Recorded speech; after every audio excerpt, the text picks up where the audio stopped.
फिर तीसरा क्रम क्या होगा?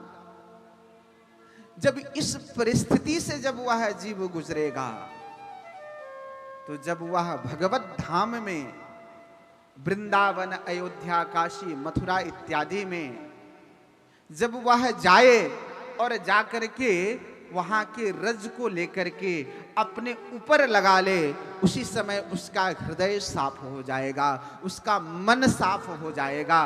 और कहते हैं कि जहां मन एकदम साफ हो गया, मन से मालिन्यता दूर हो गई, तो भगवान हमारे वहीं विराजित हो जाते हैं। इसलिए यह श्रीमद् भागवत जो है, मन को साफ करने का ग्रंथ है।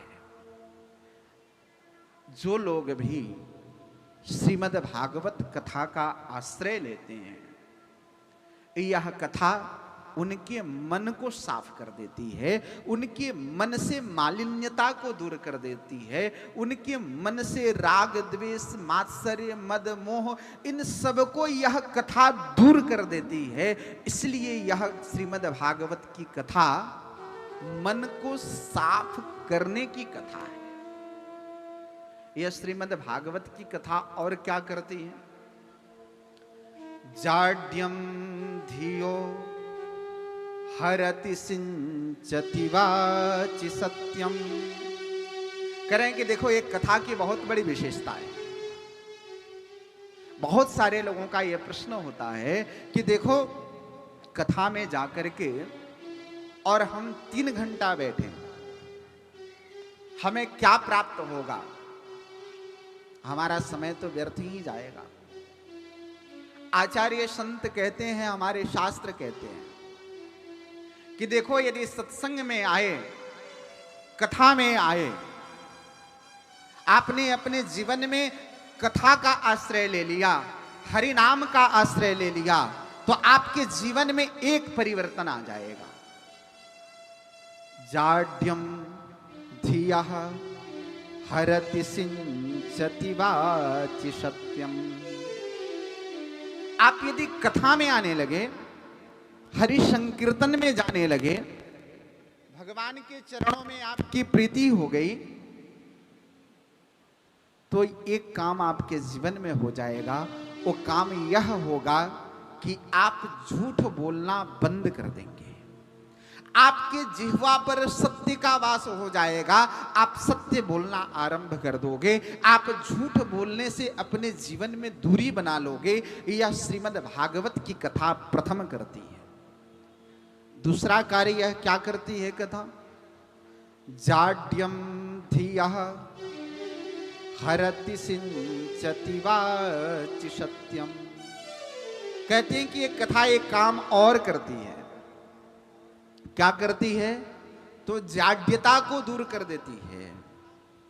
कोई व्यक्ति जिससे ज्ञान न हो कि उससे कैसे क्या करना चाहिए, घर में माता पिता के साथ कैसे रहना है, घर में पत्नी के साथ कैसे व्यवहार करना है, घर में पुत्र कलत्र के साथ कैसे रहना है,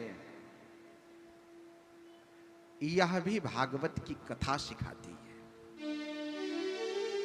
जो व्यक्ति भागवत की कथा का आश्रय ले ले, तो उसको जीवन जीना आ जाता है कि कैसे जीना है, इस संसार में रहना कैसे है, वो ये जान जाता है। और एक कथा तीसरी कार्य क्या करती है?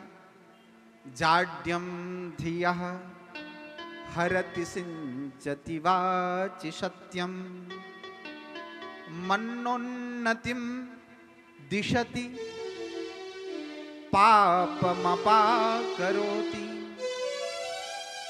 ये तीसरा कार्य श्रीमद् भागवत की कथा करती है। कहती है कि देखो, जितने देर तक आप इस कथा पांडाल में बैठे हो, उतने देर तक यह कथा आपको कोई भी पाप नहीं करने देगी। इसकी तो गारंटी है कि जितने देर तक आप कथा में बैठे हो, जितने देर तक आप हरि नाम स्मरण कर रहे हो, उतने देर तक यह कथा आपको कोई पाप नहीं करने देगी। दूसरी बात, यह कथा ऐसी है कि जिस कथा के श्रवण करने से किसी के जीवन में कुछ ऐसा पूर्व संचित पाप रह भी गया हो तो यह कथा उससे उसके जीवन से दूर कर देती है, उसके पापों को नाश कर देती है और उसके जीवन में श्री की वृद्धि कर देती है। ये ऐसी कथा है। ये कथा केवल इतना ही नहीं करती, ये कथा इस संसार में समस्त भौतिक सुविधाओं को प्रदान तो करती ही है, यह इस संसार से जाने के बाद आपको वैकुंठ दिलाती है। यह कथा की ऐसी विशेषता है। बोलिए वृंदावन बिहारी लाल की जय हो, श्री भागवत भगवान की जय हो।